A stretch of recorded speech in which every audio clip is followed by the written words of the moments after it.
วันที่19มังกรปี2026สหายพันเอกกาวได้ทังห้องหัวหน้าห้องการที่ปรึกษาทูตป้องกันชาติเวียดนามประจำลาวเข้าอวยพรคณะพักคณะบัญชากองบัญชาการทหารชายแดนเนื่องในโอกาสวันสร้างตั้งกองทัพประชาชนลาวครบรอบ77ปี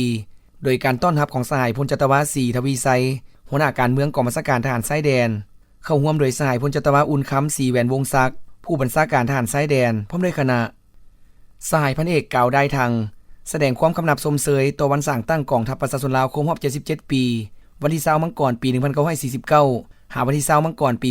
2026พร้อมทั้งมอบกระตาของขวัญและอวยพรไซอันประเสริฐให้คณะพักคณะบัญชากองบัญชาการทหารชายแดนตลอดฮอดพนักงานนักรบจงพร้อมกันสืบต่อซี่นำพากองบัญชาการทหารชายแดนให้มีความเจริญก้าวหน้ายิ่งขึ้น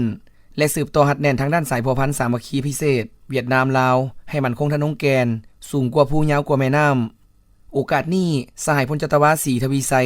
ได้แสดงความขอบใจสมเสยและตีราคาสูงต่อการมาเยี่ยมยามและอวยพรของสหายหัวหน้าห้องการที่ปรึกษาทูตป้องกันชาติเวียดนามประจำลาวพร้อมด้วยคณะในครั้งนี้